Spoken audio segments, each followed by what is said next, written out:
Bient Sport wordt mij mogelijk maken door Friesland Lies.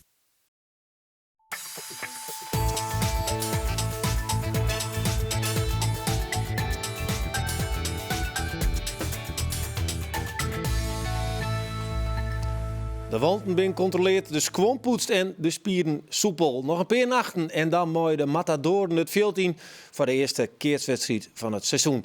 En het wordt een speciaal seizoen voor Daniel Iserer, deze zesvoudig PC-winnaar. Die wil nog één keer alles winnen voordat hij ermee ophoudt. Ja, en waar springt dan in het god dat hij achterlid? De kennis zei ze dat hij dat wel eens wijzen kan. Hier naast mij, Hans Wassenaar. En een van die kennis is Geert van Tuin. Goeie. Welkom bij Bient Sport en het draait doen maar om één ding en dat is keertsen.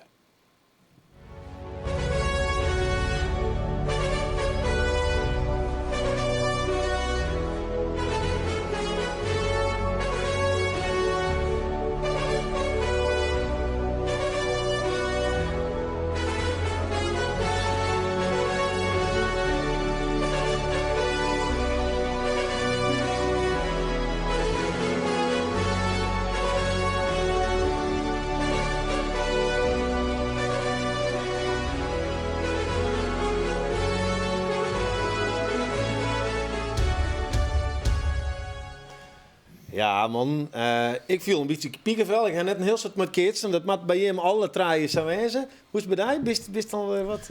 Ja, dat was zin niet. Ja? Ja, het is maar rond. dat moest toch helemaal net? Nee, ik moet nog net. Waarom net eigenlijk? S'nachts zit ik nog even op een bank achter de boven als coach. Maar die weekend erop kunnen we de toontjes los. Ja, wat is er gebeurd? Ja, we hebben een bit gemaakt naar de fiets gewoon in, maar de scheidsrechter werd erop schorsing kregen. Oké, en dan dus nou net maar. De eerste wedstrijd net, is dat baas ervan? Ja, tuurlijk. We hadden hem hier een week wat te verdedigen, dus wat dat betreft is het natuurlijk wel jammer dat je daar missen. Sowieso de start, dat je helemaal maar zin in. Ja, Geert? Ja, dat ben je er ook net bij snijden. Nee, ik ben er helaas bij. Ik zit nog bij Cambuur, bij PSV. Nee, maar zo'n keerseizoen dat het rond kan zitten komen, dan begint het wel weer te kriebelen. En dan begint weer wat in de boeken te doeken en weer wat skiernis op de heading. Ik ben bezig met PC-café van dit hier alweer. Dat is een lang traject. Maar dat vind ik heerlijk. En dan lees ik me weer wat in die oude verhalen. En daar komt dit keerseizoen bij. Ik vind het heerlijk. Ja, en dan denk ik dat het ook wel eens een keer geïnstalleerd is. Mooi hè? Oh, dan geeft ik nog een telefoon. Nou, dat is minder. Voor jou maar even. Daniel, want dit is de laatste keer dat de mensen die zullen op de velden. Een prachtige, mooie carrière. Voordat we daarover praten, eerst gaan we eens even zien naar was het al mooi, maar hij is dan al die jaren op de veld. Prima.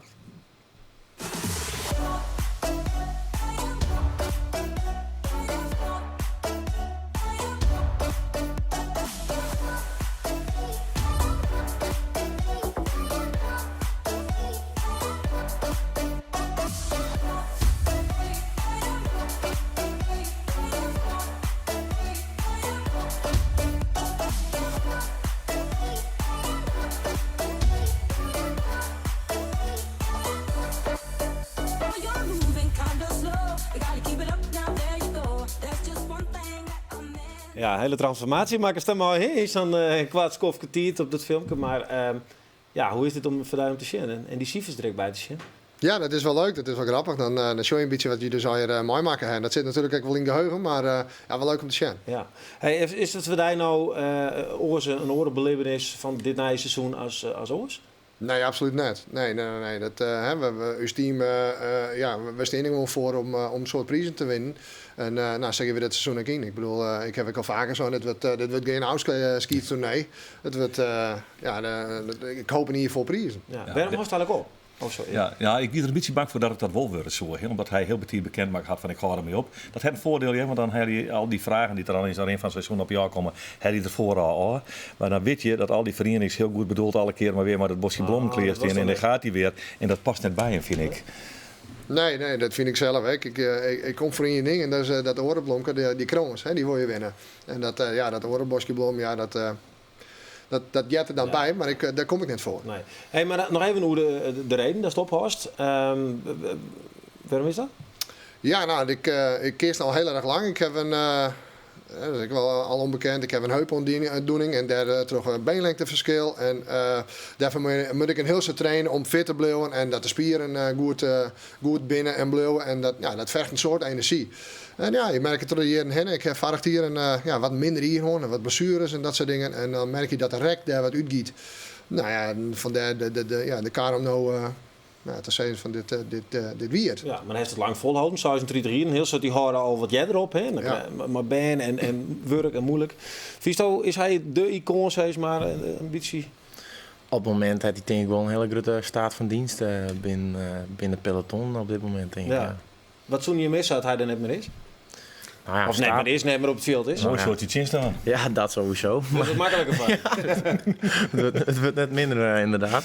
Maar nou, ik denk sowieso gewoon dat er zit echt iets op het veld. Hè, wanneer je 450 punten krijgt. Nou ja, dat mis je denk ik wel even. Dat is ook iets voor het publiek wat hem voortvalt, denk ik. Maar ja, dat moet weer opgevuld worden. Ja.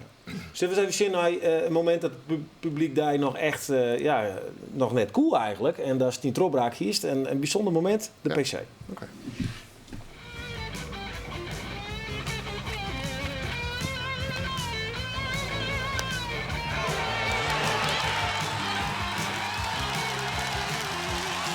Het is gebeurd. De 141ste PC-dooi. Komt. De overwinning komt in handen van Johan Apma, Pieter Skarringa en Daniel Iziger. Ja, dat is zo'n speakervel. Ja, dat is Ken je dat ik zin in de bewijs van? ja. Ah, een beetje. Dat- Ja. Wat viel staan? Als dat Ja, zo? nee, maar dit is prachtig. Dit is je eerste PC-overwinning. En dat brengt wel wat mooi zich mooi. Daar krijg je een fijn gevoel bij. Dit mooi kon om net, te hè? Zij konden dit nooit winnen. Nee. Dus wie gaat ze mogelijk? Zij is weer in de eerste haarklasse, zij weer in de eerste klas betoerd. Ja, klopt. Ja, En dan krijg je weer zo'n opleving op zo'n PC. Een zinstander die net een bal sjocht in die zin op dat Sjoekelon zei, Sjurre, als Havik en alles. Wist al alles ploft goed in stadion viel. Dan komt ze, pak hem gewoon. Ja, ik moet eerlijk zeggen, ik krijg er een piekenval van het Het is weer een hele bijzondere PC-overwinning van die jongens. Ja, dit wie ik dat elke in 8 team stie, hè? Dat viel staan, hè? Dat publiek, dat gunde hem. Ja, absoluut. Dat je dat dan, we hebben de DVD's, hebben we dan thuislezen of zo, en dat je dat dus weer weer omsjogt. En dan zie je inderdaad hoe het publiek erachter stiet en hoe wij zelf die beleving hebben. Dat is leuk om weer om te zien. En dat je dan, ja, als ik dat weer voor de geest heb, dan inderdaad Piekenvel en Wiels het net hier is een hele geweldige goede PC wie volgens mij. Hè? Wel een soort flaters en dat soort dingen. Maar ja, je wint hem al. En Maar dan gaat het heeft al iets om. heel belangrijks, die beleving, die bracht hij hem oor op het publiek. Hè? Hij had dat echt wat om zien kont hingen, zeg maar zeggen. Ja. Maar dat Pieter Skarringa, die wie bij hem, volgens mij wie Pieter ook nog niet eens echt fit of zo, wie er net wat. Nee, dat wie letter. Of wie dat letter, heb ik nog dingen trok. Ja. Oké, nee, dan heb ik dingen. Maar toch, die jongens die pakten die sfeer op en dan, ja, dat mij je maar kennen in dwarren op het moment dat je zo'n PC in, dat hier niet mooi, hè? Ja, klopt. Ja. Inderdaad, dat enthousiasme, dan krijg je vleugeltjes op zijn veld. Ja. En dan als het publiek erachter staan gaat, dan worden die vleugels alleen maar groter. Ja. Maar is er daarna ook wat verloren? Nou ja, als je naar de PC show had je een keer twadden, in 2003 wil je dan twadden. En ja, goed, dan ben je altijd gewoon vol zenuwen als aan een PC daar vanzelf. Dat is een hele beleving. En dan, als je dan aan steen voor zo'n publiek, dan mag dat al je maar gebeuren. Maar als je dan een keer woont hebt, valt er toch wel wat van je aan. Hè. Je hebt natuurlijk wel de zenuwen van de wedstrijd, dat moet. En zeker van zo'n grote dag. Maar ja, het is correct even ons. Ja. Maar het makkelijker maken om daarna te winnen? Want daarna begint eigenlijk echt in carrière, begint echt te winnen. Ja, klopt. Ja. Nou, wat makkelijker wordt nu aan. Dat wel wat natuurlijk. Hè. Dat zeker. Een bepaalde gradatie seniors is ik dan, maar die valt ambitie voort. En dan weet je wat zo'n dag mooi brengen kan. Dus je weet wat er komen kan zo'n dag. Maar binnen er nog momenten in een finale of in een andere wedstrijd die is nog wel eens de boppen helst, als dat even lastig is, als je denkt, hey, toe koer ik het hek? Ja, er zijn altijd wel momentjes. En ik bedoel, we hebben er ook wel wat training in hoor. Om inderdaad de positieve punten. Als je ze even ergens in zitten, nou, denk eens even aan een mooi moment. Ja. En zien dat je dan weer. En is dat dan 2000 voor jou? Nou ja, die komt wel voor dan, ja. Ah, mooi. Ja. Heeft dat die momenten, hè? Nou, ik had het nog net een heel soort succes van daar. Dus wat dat betreft, natuurlijk vorig jaar had wel heel wat teweeggebracht. En dat had ik wel echt wel een positief punt weg voor mij. Omdat ik me voor het eerst een prijs won. Ja, hier in de finale. Ja, je heeft zien hoor, hoor. Ja. Dus ja, dat hier voor mij al best wel een tijdje dat ik dat al heel graag woe. Nou, en uiteindelijk kwam ik eindelijk een keer die tweede omloop terug. En dan heen een prijs. Nou, dan valt er wat van je af. Ja, en nou is daar aanstaande vraag, hè? Want dan is het de spreuk, de koning is deer, lang leven de nieuwe koning. Wist je dat? Nou ja, dit jaar is hij er nog, dus dit jaar weet je het net. Maar, Een beetje fruitje, hè? Ja, nou, we fruitje natuurlijk. Ik werk er heel hard voor om het wel inderdaad te worden. Maar ja, dat kun je nooit zeggen, hè, van tevoren. Je maakt gewoon een heel hard werkje en dan surf je zelf het skipstrand. Ja, want we kunnen even naar Dijsje in. In Vogelvlucht Ek was to presteert heeft op die film. Daar is hij. We're gonna win. Don't wanna be a loser, gonna win. 'Cause winning really is the only thing. Get out of the way, we're coming in. You wanna fight, you step inside the ring. Does anybody wanna take a swing? It's gotta be all or nothing. Oh, we're gonna be the champions. Ja, heerlijk. Zijn glimlach. Ja, die weer lekker hoor. Die weer lekker. Maar is hij, want dat is net zo gauw die zelf zegt, maar dat voest hem wel, hè? Weet wat het is? Ik moest me even realiseren dat Hans ondertussen toch alweer 26 hier is. En ik heb nou altijd... bijna. 24? Ja, bijna. Best dan 24. Maar goed, toen dacht ik wel een bepaald... het stadium van het talentwezen is nou wel voorbij. Het mag echt gebeuren, zeg maar zeggen. En en dat vind ik... Ik vond dat hij Flint hier in die sensie lid had. Ja, dat komt er gewoon. De beste coming man. We hebben er op een aardige partij hebben we het over Hoormans in beiden. En daar schrok een beetje van. Dat zien die Siley ook. Maar dat moest achter die leden. Want daar had het namelijk wel in die. En dat zoest... in de Bimmeer overigens een prima vervanger wijze kennen van Daniel Isiger achter het perk. Hing het er echt wat van af wat dat parcours docht. En het hing het er een proto van, dit opa spreekt bijna, was zelfdost. Ja, maar zoest dat willen? Zoest hem vervangen willen in dat parcours? Nou, ik denk dat ze net kist vervangen zo'n parcours. Nee, maar ze hebben, op een gegeven moment is er een negotie en dan gaat het in die keer vooral. Het is wel stel. Ja, tuurlijk. En dat zal volgend jaar absoluut wat gebeuren. Er valt natuurlijk een plak waar wij op functieniveau waar zelf ik zitten. En natuurlijk, dat zal volgend jaar wel. Functieniveau. Ja. Hij had een prima opslag. Het is een fantastische achterin. Er markeert helemaal niks aan. Ja, markeert wel wat aan natuurlijk, maar daar komen we dadelijk wel op. Maar het gaat erom wat hij er zelf mee docht. En hoe regeer je de stelderij? Want dat is namelijk onderdeel van het keertsen. Hè? Hoe ben je een factor in het formeren? Maar wat is er bij je? Dat is mooiste hier. Lezen natuurlijk no farm. Hij is inderdaad, hij is 22 hier. En dat je straks, ik denk van merk ik dan zelf. Dat je als sporter in die leeftijd zit, dan ben je denk ik lichamelijk heel sterk. Ja. En dan kun je mentaal alleen nog maar sterker en Maar even eerlijk, hè, bij je in dat parcours, dat wordt vanzelf zo sprutsen. Die jongens ben ik net gek, die weet ik hoe niet, maar wat oors. Valt zijn namen dan wel eens? Nou ja, je hebt het er enkel willen zo, maar wat bij u nou op dit moment nog voorop staat, is gewoon dit hier. Hè? Dat willen we gewoon goed doen.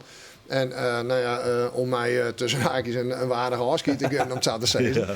Maar daar komt wel eens wat namen voorbij. Maar we hebben het er net echt heel erg goed in. Ik bedoel, het is ook net om mij. Nee. Het is straks zo'n jongens. Nou, en dan is het, daar is hij dan net ondij. Want daar heeft ook wat zijn naam in Aski. Dan wil ik me toch wel bemoeien binnen het team. Het team puur passie was deel van dit makers. Als trainer, als iets technisch in ieder geval. Ja. Dus ik zou me voorstellen kunnen, dat is toch maar die ervaring. En de connectie die te lezen met dat team. Dan zei van, ik bemoei me er wel mee. Ik jou hem toch een advies om die of die keertje te nemen. Dat zou ik heel logisch vinden, hoor. Ja, dat klopt. Maar als die vraag er komt, dan wil ik daar absoluut in helpen. Maar ik vind de eerste keuze ligt bij deze jongens. Hè. Die jongens die met een bepaald gevoel hebben bij een keertje. Is dat bij Hans en is dat bij Hans en is dat bij een oor? Dan is dat dan hun vanzelf. Ja. En ik bedoel... maar dan ik een heel soort, denk ik, aanhangje van hoe het comedy hier gaat spelen. Ja. En of die maten bij elkaar blijven zelf. Ja, dat is de vraag. Dat is nog zo'n factor. Ja. Hey, we hebben even de man van de statistieken vragen om je eens even in orde te zetten en de sterke en goede punten bij elkaar te brengen. Jan Braaksma, oer je beide. Het sterke punt van Daniel Isiger is volgens mij, hij raakt het nooit in de war. Daarboven heeft hij een ijzeren mentaliteit. Scheurt nooit op zijn maten, is een voorbeeld voor zijn maten in het veld. En boven dat maakt het er zijn plakje al jaren goed skiën. Hans, zijn sterkste punt is natuurlijk zijn uitstraling. Hij laat wel even goed weten onder het tegenstander dat er heel wat gebeuren moet om van hem te winnen.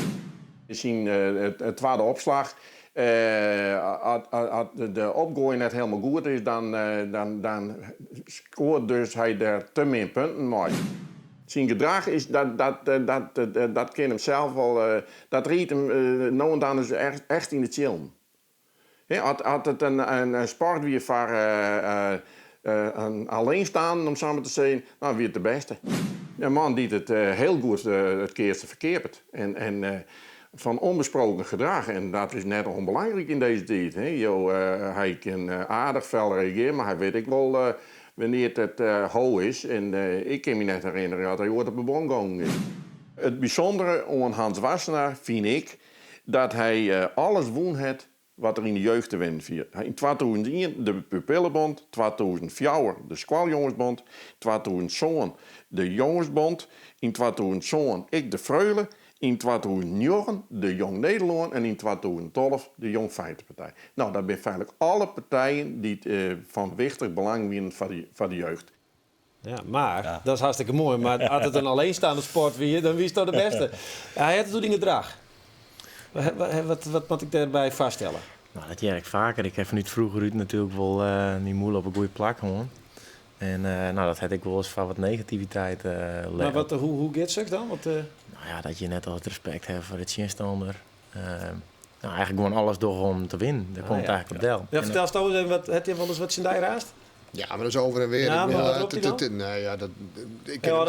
Ja, nee. Ze mogen dat nog net. Nee, maar hij heeft een jongen met een heel zijn bravoer. Ja. En dat werkt soms warm en soms tjen hem. Hij kent bijvoorbeeld tegenstanders kietelen die dan eventueel beter worden. Ja. Nou, Dat is wat dan ook zegt, dat is essentieel. Hè?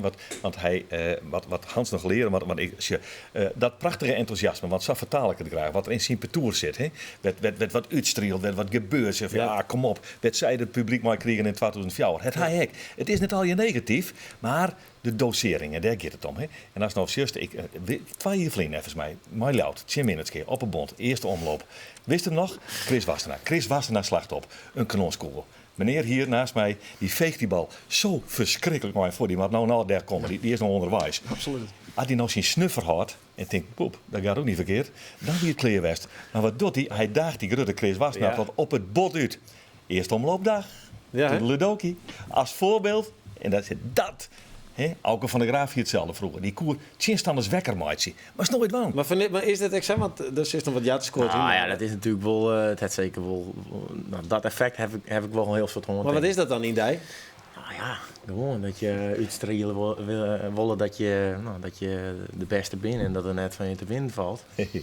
En nou ja, dat doe ik wel eens op een verkeerde manier. Maar ik denk vooral op een goede manier wel, Hans. Want je hebt vorige keer wedstrijden, daar stien je met een achter. En die lacht niet als het ware naar een overwinning. Ze zeggen, nou ja, kom op, daar gaat hij. En dan strielt niet meer uit. En dan zeggen, nou, en die Jan Dirk de Groot, die nog een duit in het zakje wissel.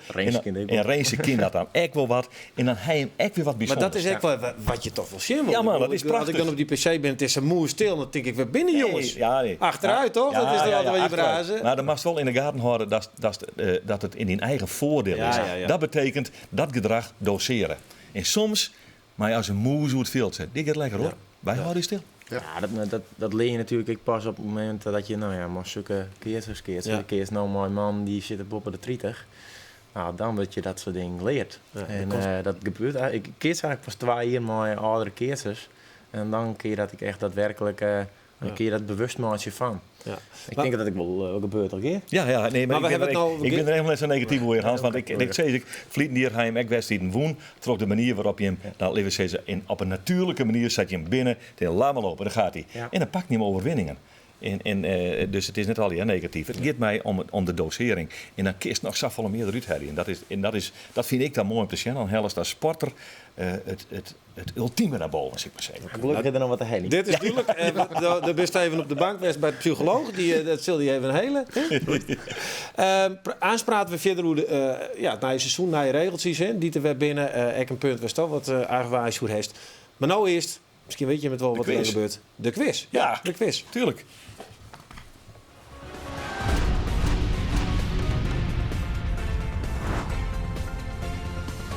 Daar binnen we weer met Arjen Sportquiz. Het is een keer met die oren Arjen overmaat. Want de boer is mijn vakantie en is in tekstenveer niet te spreken. Dus bij deze. De vraag van deze week komt van Cambuurspeler Marvin Peersman. Welke speler van Excelsior heeft een verleden bij Cambuur? De vraag is duidelijk. Nou, het antwoord nog. Is het antwoord A, Ricky Kruis? Antwoord B, Sander Fischer? Of denk je, nee, het is antwoord C, Luigi Bruins?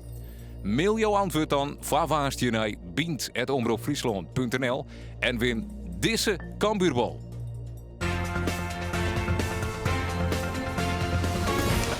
Nou, er is iemand aan tafel die weet het, maar dat is een correct tropbellen. Dat, dus Geert, zo werkt dat mag het. lang jaren, ja. Het goede antwoord van Vliene Wieke. Hokker, voetballers spelen zowel voor SC Heerenveen als SC Grace. Nou, dat wie vanzelfs Harreshuizing. Leo van der Poel van Snits, Lokweenske. De kaartjes van SC Heerenveen Grace, die komen die kant op. Ja, nou, oer de nijregels, oer het seizoen. Onder oren het opslaan. Daar verhoor het wat on. Dat is een specialist in het scheven opslaan. Ja. En dat mag niet meer. Wat vies ervan? Ja, dat is verbinden. En we hebben natuurlijk 4 jaar lang hebben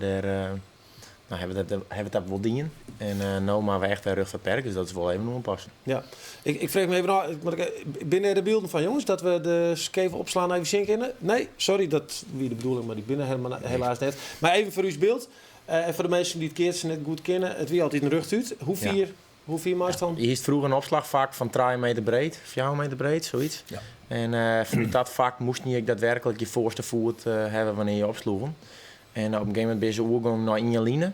Dus Injaline over de hele breedte van het veld. Dus mocht niet van bijvoorbeeld de hoekpeel een omloop nemen en de bal scheef naar het perk daar brengen. Ja. En daar hebben we, al 4-4, hebben we best wel een Uspetour vooral een heel soort... Ja, dat die hem krijgt? Ja, denk ik wel. Is er een soort te poefenen? Ja, nou ja, daar hebben we gebruik van maken, denk ik, van die regel. Omdat dat gewoon ik echt wel verzwaar dat je toch een moeilijkere bal krijgt. En uw opslagen, omdat Jan Dirk en ik beide wel een curve in de bal hebben, komt dat heel goed uit. Ja. En nou maar dat het meer.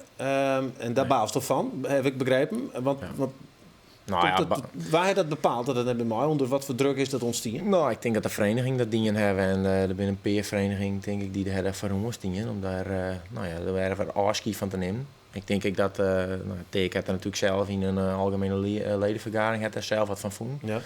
En daardoor is het baltje wel erin. En in die zin, het is net zo dat ik er nou van baal, want ik denk heus net dat we er volle minder van worden. Maar ik denk gewoon wel dat het een toegevoegde waarde heeft op het spel. En dat het ook wel een positieve invloed heeft op het spel. Wat wist je ervan? Want dan wist je een beetje chin, hè? Ja, nee, ik wie wel voor het rug te opslaan. Hè. Dat heb ik dan al die jaren al dien. En inderdaad, sinds de laatste 4 jaar doen we dat dan. Ja, het is, ik vind zelf van een uitslager is het gewoon heel onnatuurlijk dat je een bal van de zijkant op je arm krijgt. En dat verhoort het nou weer. Ik heb al die rug tot perks hier en dat bevalt gewoon goed. Ja. En ik vind het net erg dat dat nou weer zo is. Geert, maar het feit dat dat bepaald wordt in één keer... Wordt het het is net in één keer, want je wordt al langer over praten. Vorige keer wie het al hadden. Ja. Toen had het bestuur van de KNKB zijn. We willen toch nog daar wat onderzoek naar doen. Wat tellingen en dat soort dingen die binnen er gebeurt. Nou ja, de tendens weer wel zodanig dat mensen zeiden van het maakt er toch maar uit. Ik ben het helemaal eens, want ik vond het toch wat een net passende circusact bij een mooie traditionele Friese sport. Dus door maar jocht uit de jocht. Maar ik realiseer me terdege dat het voor hun, en dat is een respect ervoor, want ze hebben het tot een wapen maken. En dat is ook wel weer goed met de sport omgaan. Namelijk, mooi dat, dan zien wij erin bekwamen, dan zien we zwaar dat in ons voordeel werkt. Zij hebben er een boel voordeel van hoor. Ja. En overigens, de grootste tegenstander van dit hele circus, Tjeke Triemstra, die sloeg scheef op. Ja. Absoluut. Nou, wij zullen het zien. Een soort villa, daar wij eens in dat seizoen. Daar ik maar in de eerste ronde. Geen bloemkes, dus voor die. Ja, dan zeg ik nog even dat er ook voetballen wordt dit weekend vanzelfs. En daar doen wij snijden op de radio live verslag van. Ja, ik moet even goed erbij kunnen. Ja, vanuit het Abelense stadion docht Roelof de Vries verslag van de Oren Noordelijke Derby. Dat is SC Heerenveen FC Grace. En Geert die zit bij de nummerlijst. De nummer eerst, PSV, Cambuur, Geert van Tunen. Alles om Jelwe trein te volgen. Heren, ik zou het al bedankt. Succes, alles maar wat je hem doorgaan. En geniet er nog even van. En waar weer het in de toppentour. Geert, bedankt. Dit wie bent Sport voor nou. Ik wens je nog een heel mooi sportief weekend daar.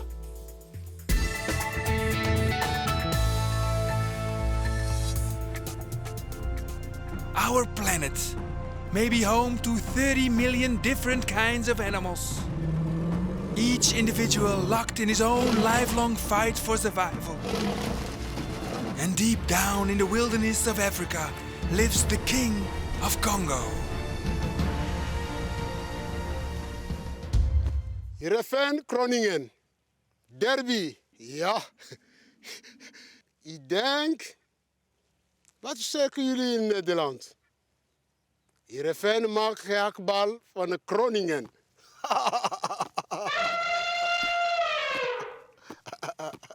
Bient Sport, waar het mij mogelijk maakt toch Friesland lies.